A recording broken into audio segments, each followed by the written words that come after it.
secondo quello che è il modello previsto dalla nostra Costituzione, non conviene, è un pessimo affare. Ed è un pessimo affare perché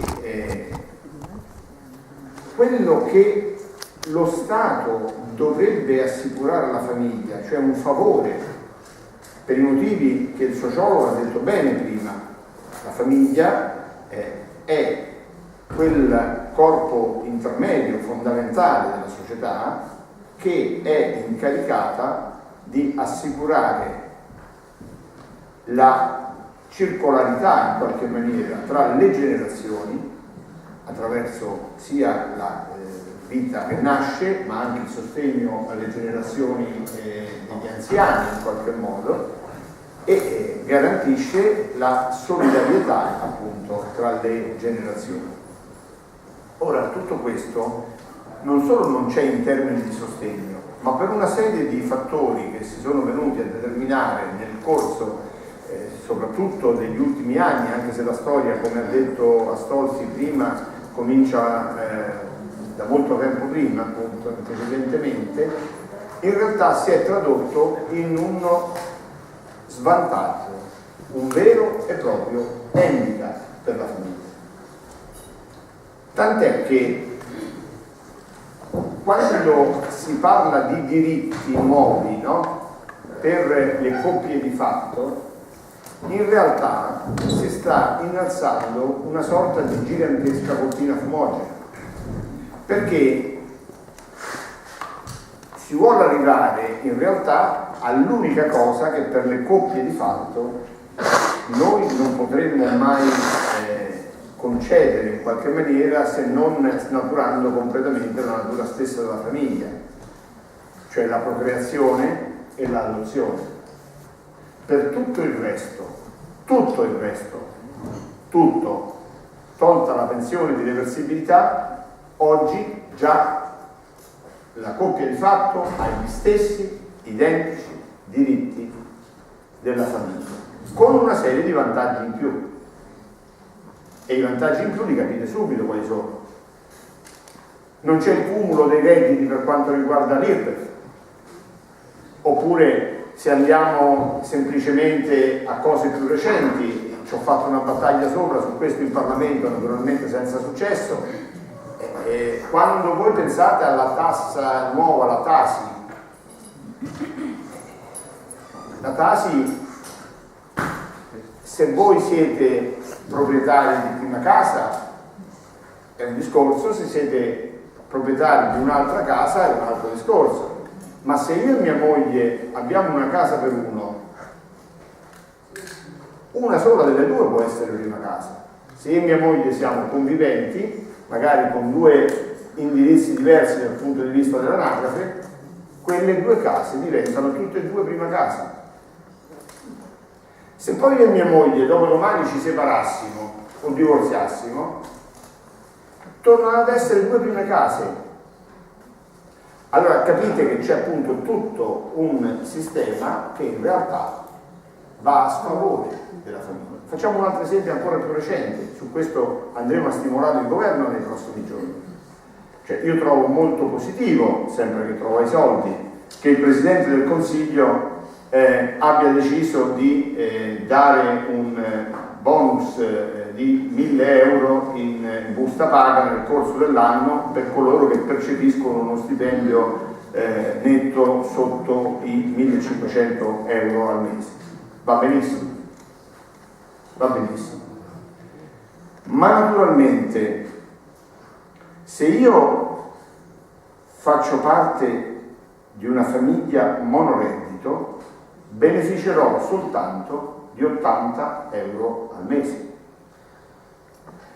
Se faccio parte di una famiglia che ha due persone che lavorano, che ovviamente non superano il tetto dei 1.500, ma in teoria potrebbero beneficiarne di due.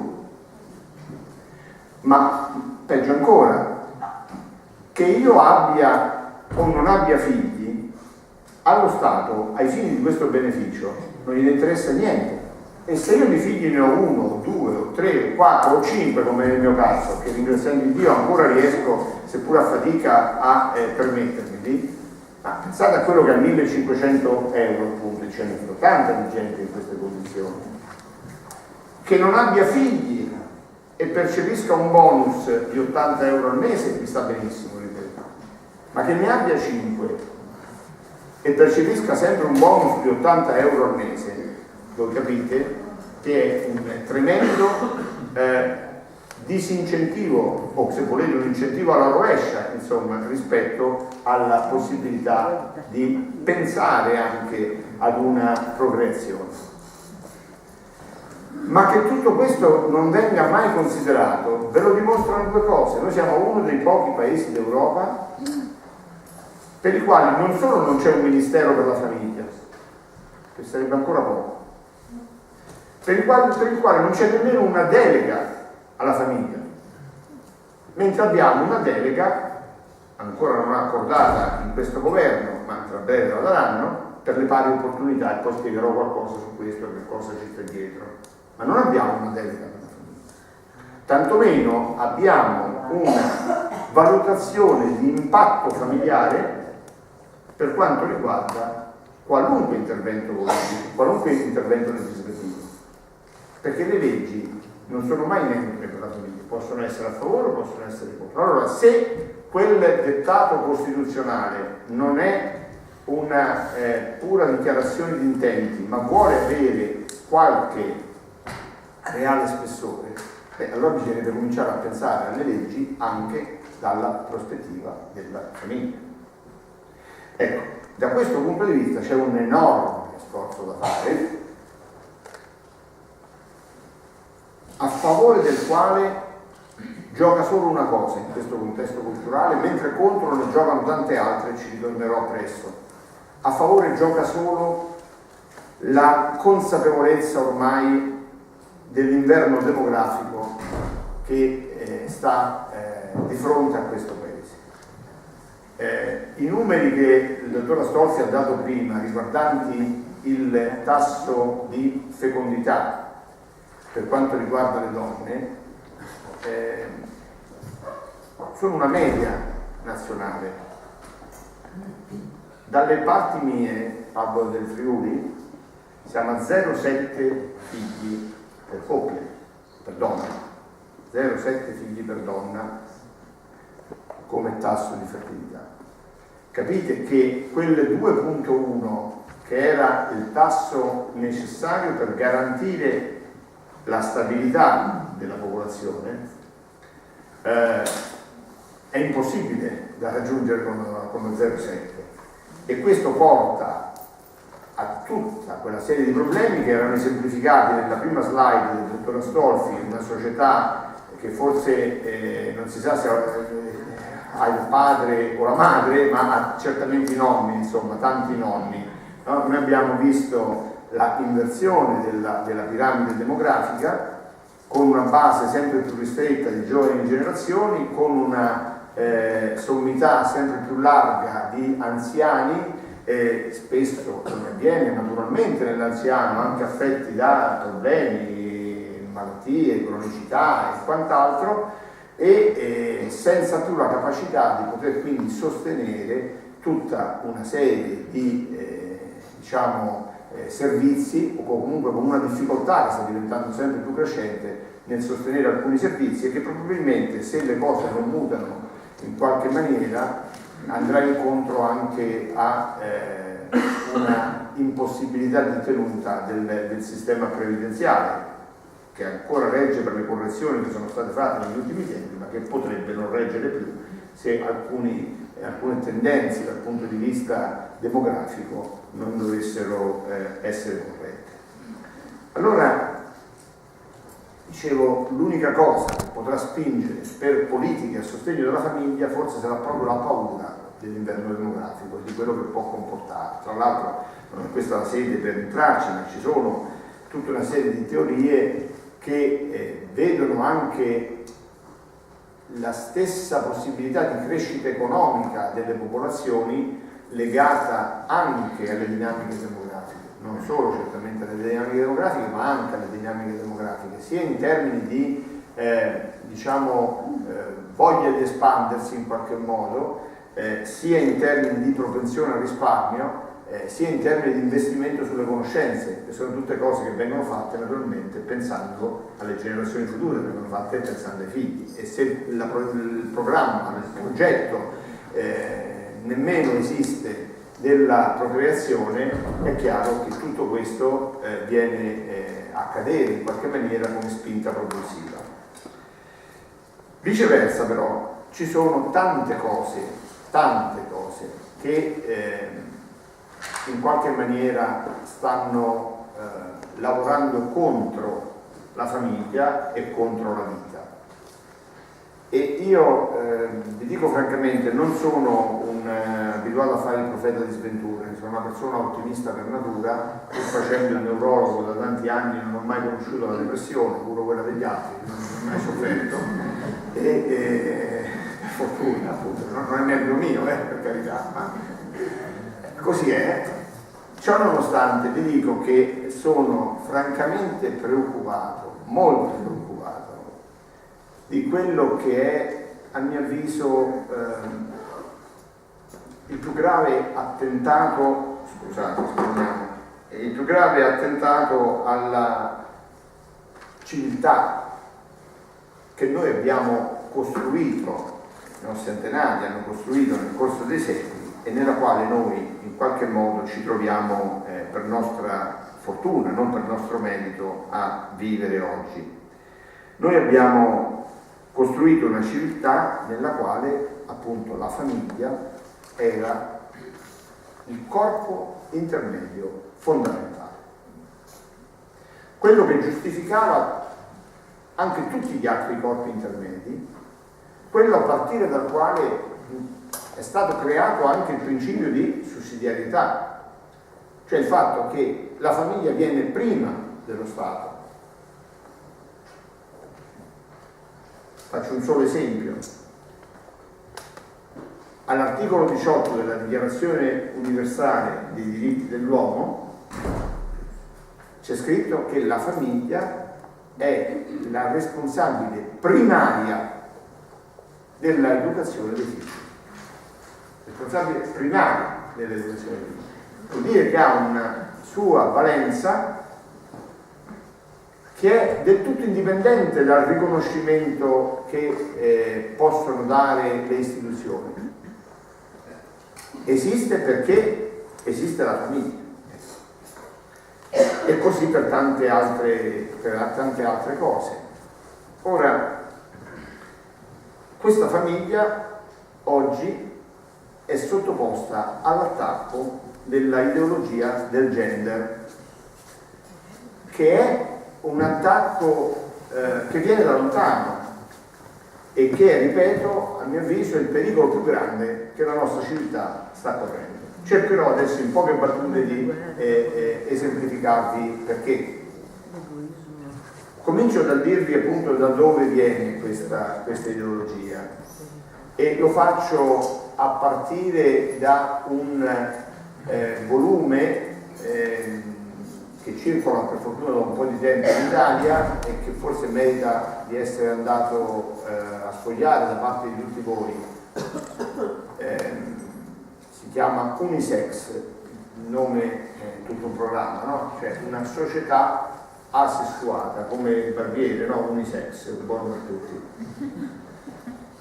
E in questo volume vengono raccontate un po' la storia dell'ideologia del genere, che nasce appunto attorno agli anni 50, 60, a cavallo tra gli anni 50 e 60, nasce in America, nasce a partire da un medico, noi medici siamo capaci di tutto, vedete io faccio pure il parlamentare, però c'è anche chi faceva altro, questo era uno che faceva soldi cambiando sesso alla gente e il nome era tutta una profezia, dicevano i latini nomen omen, no? Nel nome c'è il presagio, il destino di una persona. Questo si chiamava il dottor John Money, che per chi non conosce l'inglese, money vuol dire soldi.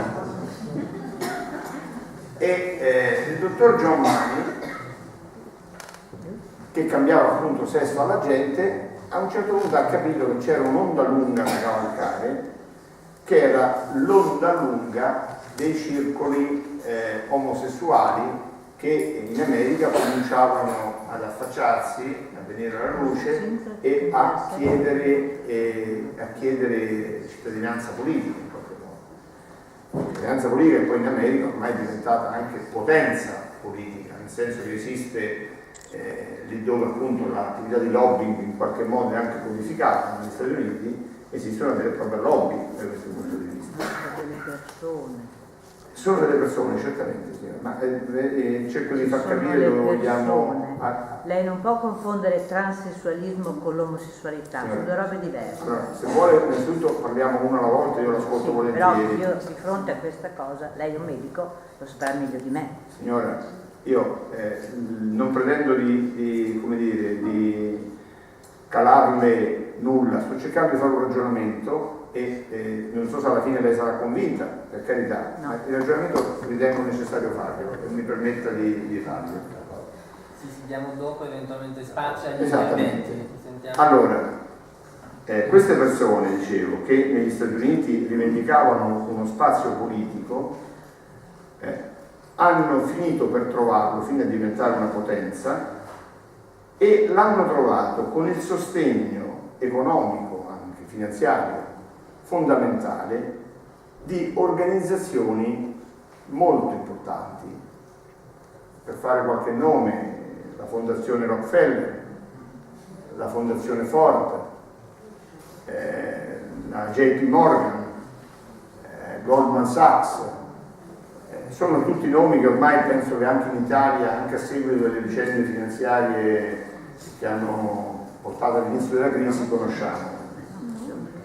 E queste potenze economiche sono delle potenze che da sempre fanno anche della filantropia, ma è una filantropia pelosa, si direbbe dalle parti mie, cioè poco altruista. Per coloro che vogliono un altro riferimento bibliografico, invito a leggere, e questo posso farlo con maggiore autorevolezza come raccomandazione bibliografica, un libro che a me ha affascinato già da tanti anni e che recentemente è stato anche però lanciato da Papa Francesco. Si intitola Padrone del mondo, opera di un tale Hugh Benson, una figura interessante, figlio di un pastore anglicano, convertitosi poi lui stesso al cattolicesimo, diventato prete, morto giovane di tubercolosi. Questo scrisse una sorta di, chiamiamolo, profezia. Libro di, come si chiamano? Futurista, no? No, futurista. Profezia. Come? Profezia. No, profezia è un termine, in realtà poi diventa anche profetico, fantascienza, bravo, fantascienza, nel quale immagina tutta una serie di cose che si sarebbero poi verificate, dagli aeroplani ad altre cose, insomma, fino all'eutanasia, come professione, sempre per amore, per filantropia, appunto, no? E immaginava che dietro questa filantropia ci fosse appunto tanta buona gente molto potente che aveva deciso in fondo che cosa? Che gli uomini avevano bisogno di essere accompagnati per mano e guidati attentamente. È un pochino quello che l'amico Bruno Borsanega nel suo intervento finale in qualche modo cercava di dire poco fa. Bene, che cosa è accaduto in definitiva? È accaduto che per questi gruppi così potenti, come dicevo, c'è bisogno di eliminare in una sorta di generico indistinto tutte le identità, perché sono le identità che permettono la resistenza culturale. E le identità più forti da eliminare nell'uomo, quali sono? Sono sostanzialmente tre. Una è proprio quella familiare. La famiglia come riferimento naturale dell'individuo, ancoraggio più forte, ancoraggio carnale e sociale al tempo stesso, no? L'altro riferimento da eliminare è quello della fede, ma il più ancestrale, proprio il più profondo da eliminare, il riferimento, è quello dell'identità sessuale. Ed è così che nasce la ideologia del gender. L'ideologia del gender nasce come bisogno di presentare l'indistinto in qualche modo. Noi non siamo più la verità della nostra natura, noi siamo il prodotto discutibile e intercambiabile delle nostre scelte, della nostra cultura. Discutibile nel senso che non esiste più verità alcuna da questo punto di vista. Intercambiabile perché nel corso della propria esistenza uno può decidere come spostarsi di volta in volta da un settore ad un altro. E l'ideologia del gender ha tentato di penetrare in tutti i modi nella nostra società, trovando anche autorevoli amplificatori, da alcuni presidenti degli Stati Uniti fino alle Nazioni Unite, che ne hanno fatto un veicolo ormai quasi dogmatico in tutte le dimensioni delle relazioni internazionali. La stessa Unione Europea ha finito per produrre una serie di direttive che tentano poi di in qualche modo condizionare anche le politiche dei vari stati che da essa dipendono, e infine il nostro Parlamento ha dovuto confrontarsi con questo tipo di istanze e ci si sta confrontando, direi ormai quotidianamente. Voi sapete che c'è in Parlamento una legge che è stata già approvata alla Camera e che adesso è all'esame del Senato, che è chiamata legge anti-omofobia. Spiegherò poi brevemente di che cosa si tratta, perché me ne sono occupato molto cercando di ridurne il danno per quanto possibile durante il passaggio alla Camera. C'è in Parlamento, ci sono una serie di progetti sulle unioni civili. Voi direte che cosa c'entrano, e anticipo subito che cosa c'entrano, poi entriamo più in dettaglio. C'entrano perché, per i motivi che ho detto prima, i motivi che diceva anche il dottor Astolfi, le unioni civili non interessano a nessuno oggi che non siano appunto le possibili famiglie, le teoriche famiglie omosessuali, transessuali, perché a tutti gli altri, per i motivi che ho detto prima, non conviene nemmeno regolarizzare le unioni civili. E dicevo quindi legge contro l'omofobia, legge per le unioni civili e infine la cosiddetta strategia antidiscriminatoria messa a punto da un ente che cominciamo adesso a far conoscere, ma che è stato piazzato lì quasi alla chetichella, senza che nessuno si accorgesse in Italia fino a epoche recenti del suo potenziale distruttivo, che è il cosiddetto UNAR. UNAR è una sigla che sta per Ufficio Nazionale Antidiscriminazione Razziale. Voi direte che c'entra con questo? In realtà non c'entra niente, nel senso che di solito per razza intendiamo altre cose. Ma con un provvedimento del ministro Fornero nel 2012 all'UNAR è stata anche affidata la lotta contro la discriminazione per l'identità di genere. Ecco, entriamo quindi, ritorniamo al discorso di prima, che cos'è l'identità di genere? Un tempo ci diceva sui documenti genere, tu dovevi indicare maschile o femminile. Oggi i generi sono almeno 6, vale la pena di ricordarlo secondo le Nazioni Unite. Sono maschile, femminile, l'omosessuale maschile, l'omosessuale femminile, il bisessuale e il transessuale. Ci siamo? Quindi lotta contro la discriminazione di genere intende esattamente questo. Tutti i generi sono uguali, non si parla più di sesso, e vediamo come vengono discriminati. Allora che facciamo perché non vengano discriminati? Beh, nessuno di noi vuole certamente discriminare alcuno, almeno per quanto mi riguarda.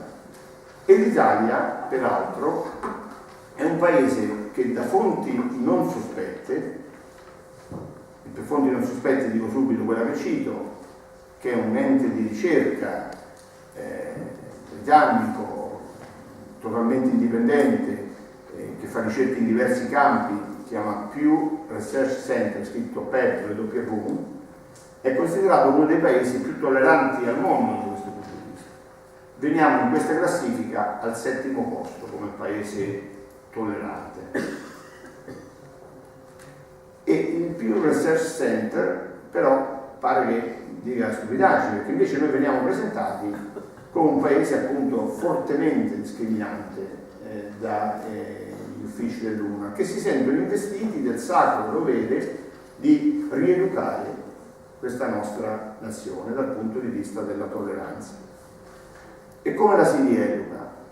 Sono state scelte alcune linee di intervento che sono particolarmente preoccupanti, anche perché poi si collegano a quelle altre due cose su cui poi brevemente ritorniamo, che riguardano, non ve lo scordate mai, la legge anti-omofobia e il discorso sulle unioni civili. Allora l'UNA, per esempio, prevede una linea di intervento sulle scuole, prevede una linea di intervento sulle aziende, prevede una linea di intervento sui mezzi di comunicazione di massa. Per fare cosa?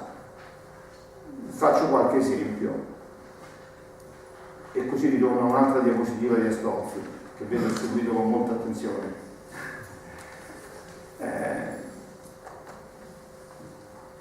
Cominciamo dai giornalisti. I giornalisti usano dei termini più o meno azzeccati talvolta, ma non di per sé discriminanti. Fino ad epoche recenti si parlava per esempio di uteri in affitto. Avete sentito, no? Tutti quanti questa espressione a proposito delle cosiddette maternità surrogate. Era l'articolo che faceva vedere del Corriere della Sera poc'anzi a Astolfi, e queste donne che vanno a finire in Ucraina piuttosto che in India. Ma in questo giudizio, in questo nome, dicevo, scusate, c'era già un giudizio in qualche modo. Utero in affitto era lì appunto la mercificazione della maternità, la donna ridotta a incubatrice, l'operazione commerciale che ci stava dietro proprio, no? Affitto. Secondo questi corsi di rieducazione per giornalisti è inappropriato parlare così. E allora quella che noi avremmo definito, e io continuo a definire, una pratica di tipo colonialista che va a sfruttare la povertà di paesi per i quali una donna è disposta, per pur di avere pochi quattrini, diciamo, a portare al mondo un figlio e poi vederselo togliere dopo 9 mesi che l'ha portato in grembo,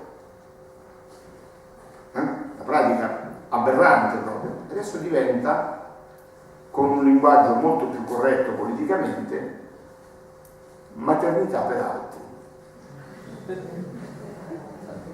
Quindi una pratica che ha qualche come dire, sapore anche di altruismo in qualche maniera, e quindi ha un connotato positivo. Bene, i giornalisti sono stati sottoposti a una serie di corsi veri e propri di educazione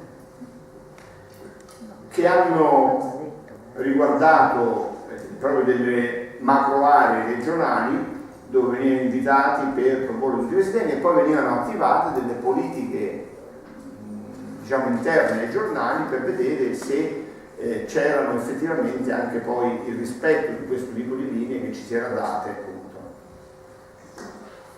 Notate bene che questo documento dell'UNA è un documento che, guarda caso, non è che è stato scritto tenendo presente un po' le esigenze di tutti, ma per ammissione loro, nel senso che sta scritto lì, ognuno può verificarlo, basta entrare sul sito quello che vi sto dicendo potete verificarlo tutto, è stato prodotto, sono elencate per nome una per una, ascoltando semplicemente 29 associazioni di categoria nel senso LGBT, come vengono definite, cioè non categorie di altro genere, categorie semplicemente lesbian, gay, transgender, eccetera, e bisexual.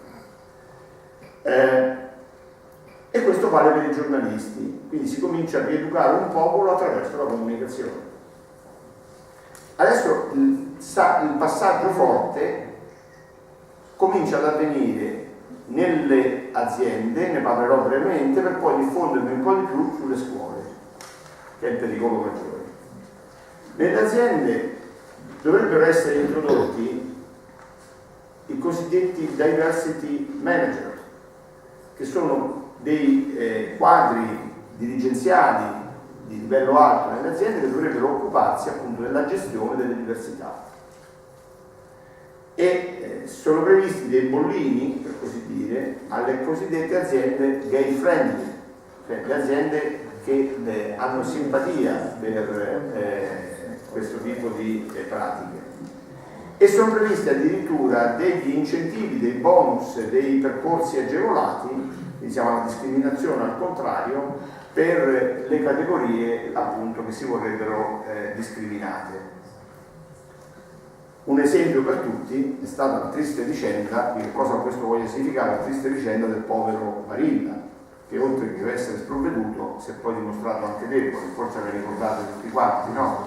Intervistato alla Zanzara, Lui che è stato stupido, dai.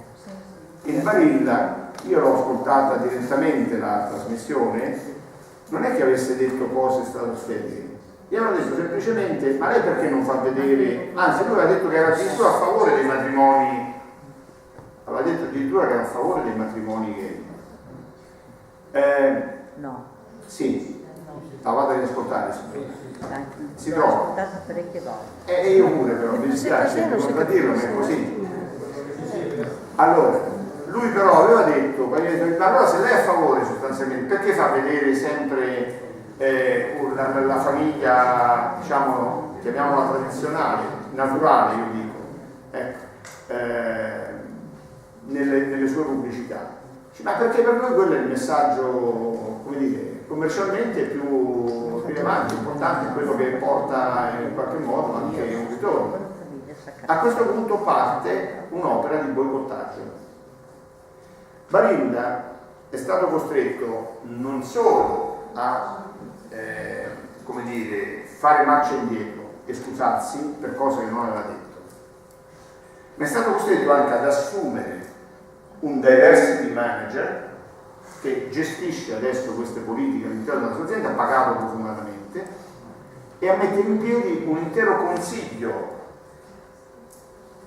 di amministrazione, un consiglio, diciamo un organo di consulenza, chiamatelo come volete, attorno a questa figura del diversity manager, che è un modo anche, se volete poi simpatico e pulito, di finanziare alcuni tipi di attività e trovargli uno sbocco anche economico. Ma vengo alla scuola, perché è la cosa che mi interessa di più, perché ovviamente sono le nuove generazioni, perché mi investe anche direttamente ognuno di noi, a me investe sicuramente per quanto riguarda i miei figli. Nella scuola è stato siglato un protocollo d'intesa tra il Ministero dell'Istruzione e l'UNAR, che avevo appena finito di dire che cos'è, protocollo d'intesa con il quale si dà vita a tutta una serie di iniziative, alcune delle quali già avviate, un'altra scivolata recentemente su una buccia di banana, diciamo così. Quelle già avviate prevedono che il Ministero promuova in tutte le scuole una serie di iniziative che vanno da attività curricolari, cioè diventano parte proprio dei voti, e che prevedono anche i cosiddetti crediti formativi sia per gli insegnanti che per gli studenti, sulle tematiche cosiddette LGBT, prevede il riconoscimento delle associazioni LGBT come enti di formazione da parte del Ministero dell'Istruzione, prevede il raccordo delle scuole con le associazioni locali, eccetera, eccetera. E questo è già un grosso problema. C'è una campagna già in atto, per fare un nome che tutti conoscono, l'ex deputato Vladimir Gossuria sta in questo momento girando in tutte le scuole d'Italia dove lo invitano a partire da questo progetto. La buccia di banana qual è stata invece? La buccia di banana è stata che il presidente dell'UNA, convinto ormai quasi di non avere più remore, freni e controlli, è partito di sua iniziativa, scordandosi che doveva almeno, come dire, avere il nulla osta del politico, diciamo, per le sue attività, e ha commissionato ad un istituto privato del tutto autoreferenziale, si chiama Istituto di Analisi Transazionale BEC, con sede a Roma, ha commissionato dei libretti diversi per ogni ciclo scolastico, elementari, medie e superiori, intitolati Educare alla diversità. E in questi libretti si arriva a cose veramente assurde e direi in certi casi poi nelle conseguenze addirittura aberranti, e altre volte si scivola addirittura invece nel ridicolo, nella stupidaggine. Io facevo ieri nell'interrogazione che ho posto alla Presidenza del Consiglio due degli esempi, ma ce ne dovrebbero fare tanti altri che fanno riferimento a questi libretti, no? Per cui al bambino viene sconsigliato ormai di raccontare le favole, perché si parla troppo di principi e di principesse che di solito finiscono un principe con una principessa o viceversa. Così come si arrivava a sconsigliare la proposizione di problemi di matematica nei quali si facesse riferimento a situazioni di famiglia tradizionale, per cui non era bene dire che bisognava calcolare quanto costavano 24 uova partendo dalla situazione nella quale al mercato ci andava il bambino con il papà e la mamma. Bisognava proporre che le 24 uova venissero calcolate come costo a partire dalla situazione nella quale il bambino andava al mercato con i due papà o con le due mamme. E questi sono però il ridicolo, sono cose, penso, insomma, che annegano nella loro stupidità, ma dietro c'è però dell'altro molto più pesante, una testimonianza grave di quello che è accaduto, di quello che ci si propone. È accaduta giorni addietro in un comune dell'Interland torinese, dove un insegnante, sentendosi probabilmente investita di questo sacro ruolo che adesso così veniva a configurarsi, ha pensato bene di vita ad una sorta di drammatizzazione in classe nella quale i bambini maschi venivano invitati a dire che io ad alta voce, che ne so, io amo Giuseppe. Le femmine venivano invitate a loro volta a dire ad alta voce io amo Giuseppina, e quelli che dissentivano venivano fischiati come dire, tacciati di essere arretrati. E ancora più grave, in questo manuale, in questi manuali, che sono 3, uno per ogni ordine e grado di scuola, no? Dicevo, c'è la riproposizione dello stereotipo secondo il quale appunto tra i pregiudizi da rieducare, che c'è il proposito di rieducare anche attraverso questionari che stanno girando nelle scuole, no? Perché il questionario serve a prendere atto di quanto è il pregiudizio, da lì parte l'opera di rieducazione. E tra le cose da rieducare, appunto perché fonte prima del pregiudizio, c'era proprio anche la identità religiosa. perché si diceva che era la religione uno degli aspetti più importanti a partire dai quali sorgeva il pregiudizio. Allora, torno al discorso di cui sopra. Dobbiamo, dicevo prima, eliminare l'identità, siamo tutti indistinti, eliminare la famiglia, siamo figli di nessuno, eliminare la fede, non abbiamo più nemmeno Dio per padre o per madre, come preferite, non mi cambia molto. Perché mi urlo? L'altro da spostare. Come? L'altro da spostare. Allora, dicevo, questo è il progetto ed è talmente forte, evidentemente ormai così pervicacemente penetrato nelle istituzioni, che questo funzionario, che si chiama dottor De Giorgi, che in altri tempi, se avesse fatto una cosa del genere, all'insaputa del sottosegretario responsabile per le varie opportunità da cui il suo ufficio dipendeva, sarebbe stato preso a pedate. Non si sente, mi dico? Vado?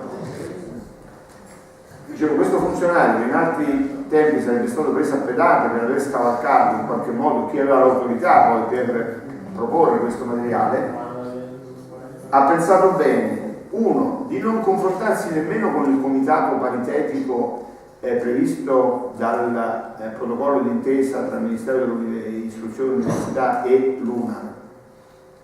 Due, appunto, di non far vedere nulla a chi di dovere. Tre, però, appunto, era così sicuro che l'unico accenno che ha avuto, ma solo perché c'è stata la pressione giornalistica che ha svelato un po' questa cosa, allora l'unico reprimenda che ha avuto è stata quella del vice ministro Guerra, che gli diceva: guardi che io considero scorretto il suo comportamento e lo segnalo per una nota di demerito. Ieri è uscito fuori nella interrogazione, interpellanza che ho fatto alla Presidenza del Consiglio, che è già stata passata questa richiesta di censura in quello che io chiamo l'archivio centrale. Sapete qual è l'archivio centrale? Il cestino dove voi pallottolate tutte le cose che non servono.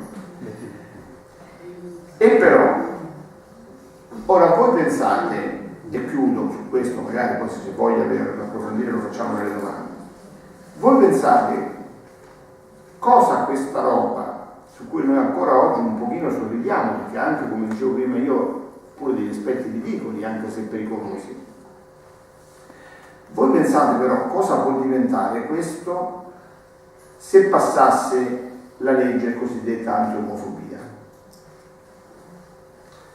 Allora, potrebbe diventare che, per esempio, un insegnante che si opponga a questo tipo di rieducazione dei suoi studenti, o un sacerdote che dal pulpito continuasse a dire che la famiglia è solo quella fondata sul matrimonio tra un uomo e una donna, o che ne so, uno psicologo che si ostinasse a dire che l'omosessualità è una certamente cosa per carità rispettare totalmente, ma non è la norma. Tutto questo potrebbe essere tacciato, accusato appunto di comportamento di comportamento omofobo dalla legge anti-omofobia. E allora, alla fine della fiera, vedete come questi diversi aspetti si intersecano tra di loro e finiscono per portare all'obiettivo finale. Qual è l'obiettivo finale?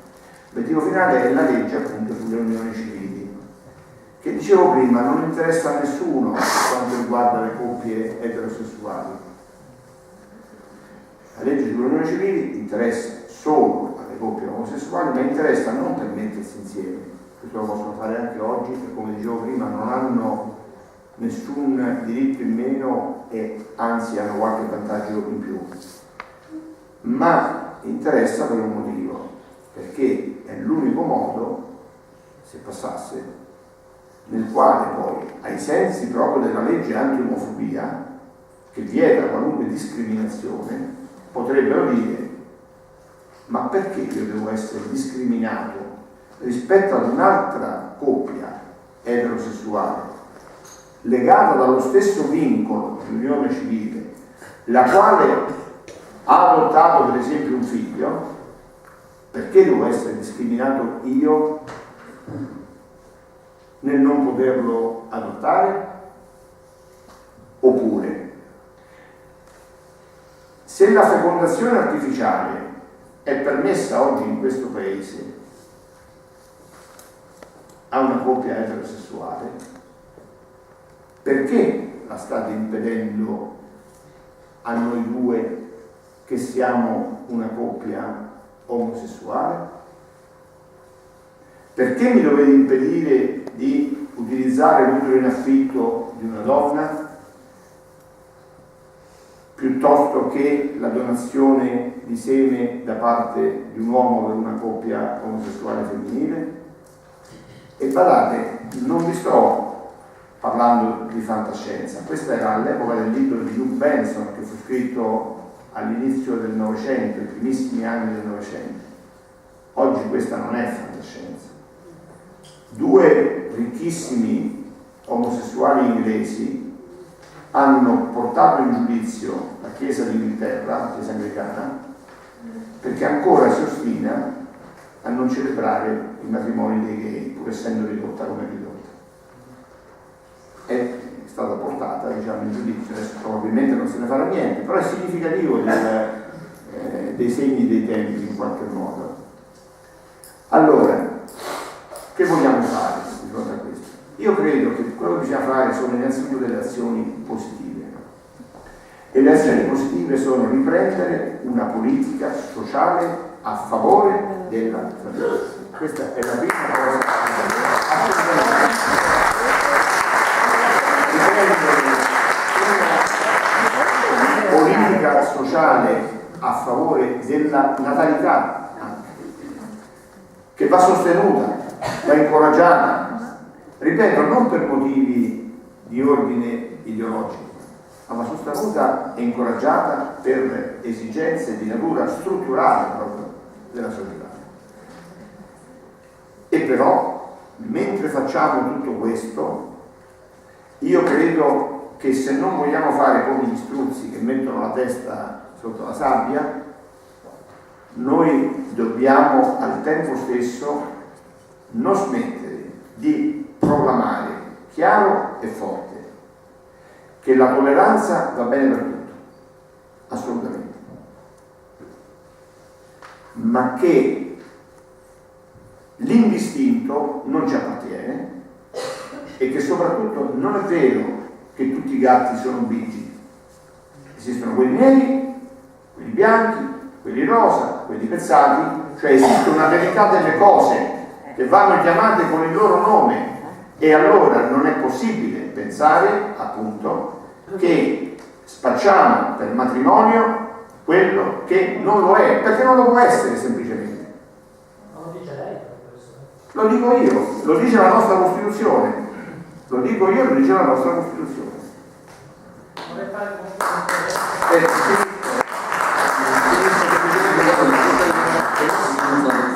30 secondi.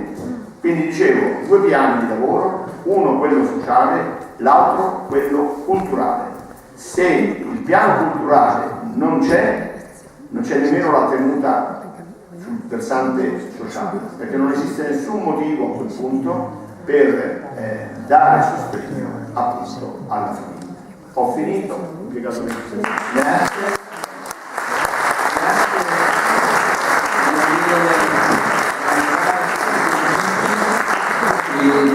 Siamo fuori tempo massimo e chiediamo scusa al dottor Mazzarra per il sacrificio che gli abbiamo chiesto nel ridurre sicuramente quelli che saranno i tempi di intervento. Proporrei questo, lo spazio per una domanda e poi passare subito, visto che il professore poi ci deve lasciare. Il signore Gli voleva fare una domanda, c'è qua il microfono.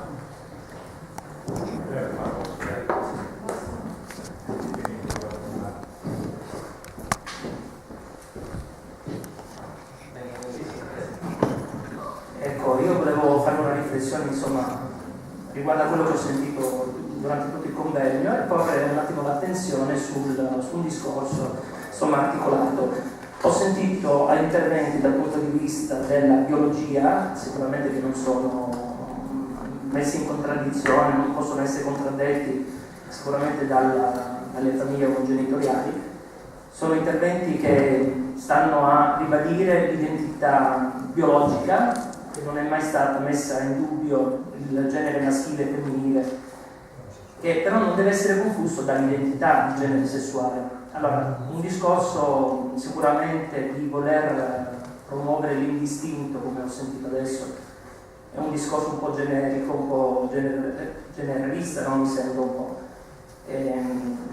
e che non trova comunque sostegno nei casi in cui persone che non si sentono un'identità, l'identità sessuale corrispondente all'identità biologica, al genere maschile e femminile, queste persone vanno aiutate a trovare sicuramente una risposta alle loro condizioni. Come è già stato detto da un'altra signora che è intervenuta, non bisogna stare attenti a non confondere il transessualismo e i transgender con gli omosessuali. Stiamo parlando di orientamento sessuale che non ha nulla a che vedere con l'identità di genere, quindi io non capisco l'utilizzo di termini che non vengono specificati, non vengono esposti in modo preciso. Ecco, partendo dai termini, dato che qua si fa proprio riferimento in questo convegno a termini importanti, no? Genitore 1, genitore 2, padre e madre, io propongo una riflessione. Io non vedo l'attacco che è stato definito attacco alla famiglia tradizionale da parte delle famiglie omogenitoriali. Cioè, se un attacco ci fosse, a mio avviso, sarebbero quelle famiglie omosessuali che non vorrebbero allevare figli, che non vorrebbero portare i valori della famiglia tradizionale avanti.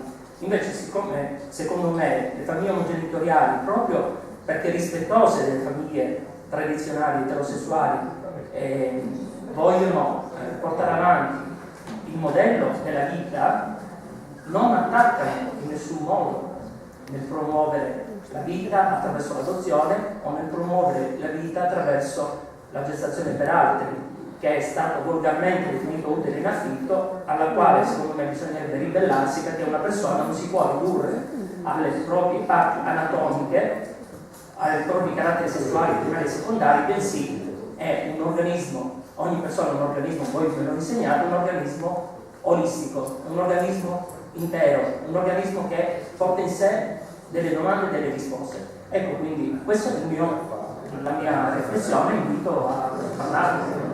Ringraziamo per la sua riflessione il nostro partecipante. Il professore, se può dare una risposta per sì, io ho il solo problema delle 18:55, per il resto l'unica cosa non voglio togliere al collega, certamente non mi nascondo nella risposta. Ma guardi, io parto da una premessa. A differenza del transessualismo, che ovviamente è opera più recente, no? Legata anche a attività di ordine medico, è chiaro, che prima non erano possibili, l'omosessualità è sempre esistita nella storia, non è che ci stiamo nascondendo dietro questo. E però, che cos'è che la differenzia oggi rispetto al passato? È, a mio avviso, proprio la pretesa in qualche modo di riconoscere quello che dicevo prima, cioè una indistinzione rispetto. Perché questo? E parto da una premessa di natura psicologica. Mi sovvengono in questo gli studi di Piaget, che è uno dei padri della neuropsichiatria infantile, dello sviluppo psicologico del bambino, dell'epoca moderna, insomma. Il bambino attraversa normalmente delle fasi di scoperta della sua identità sessuale, attraversa dei periodi anche di turbamento alla ricerca di questa identità, e tutto questo è assolutamente normale. Cosa avviene di solito? Avviene però che di fronte alla proposta di modelli genitoriali, di contesti sociali, questa fase di orientamento, se preferisce di disorientamento, insomma, abitualmente si risolve secondo quello che è il sesso biologico. Ci sono certamente dei casi dove questo non avviene e questo nessuno lo nega. Ora il problema che mi pongo io è invece un altro, è che in questa società dell'indistinto, appunto, lì dove tutto è uguale, questo processo viene per forza di cose ad essere disorientato ulteriormente dal contesto. Perché? Perché se noi dobbiamo immaginare, come immaginano alcuni di quei libretti a cui facevo riferimento prima, che dobbiamo addirittura per forza spingere i bambini a giocare anche in ruoli che abitualmente non gli appartengono, che debbono per forza ritrovarsi in situazioni di tipo appunto, drammatizzazione, che li mettono in altri tipi di ruoli, è chiaro che tu di fronte a quello che è il processo di maturazione con tutte le sue crisi finisci per poter più facilmente non avere più i punti di repere, si chiamano per il chirurgo, cioè i punti sui quali orientare le tue decisioni. Ora, tutto questo, ripeto, non ha niente a che fare con la tolleranza, il rispetto e quant'altro, ma certamente ha a che fare con una cosa. Su questo mi dispiace, siamo assolutamente come dire, distinti e distanti, direi. Ha certamente a che fare con il discorso sulla genitorialità. Con tutte le più buone intenzioni affettive, di amore, cioè, il problema è che il bambino non può essere un oggetto del desiderio, il bambino è uno che ha diritto al padre e alla madre e ha bisogno di un ambiente, tra virgolette, naturale in cui cresce. Non mi venga a dire che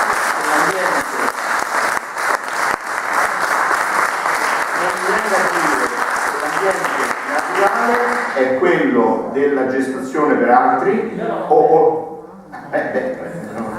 basta, prego.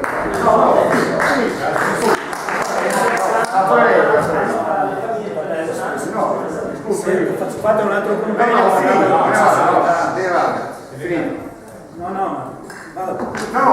io Non è un problema.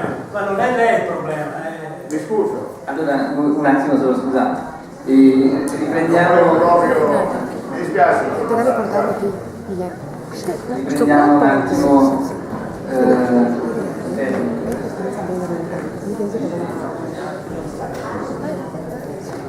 Allora, il professor Giampaolo Mazzara, psicologo e psicoterapeuta, è docente all'Università di Mestre e presso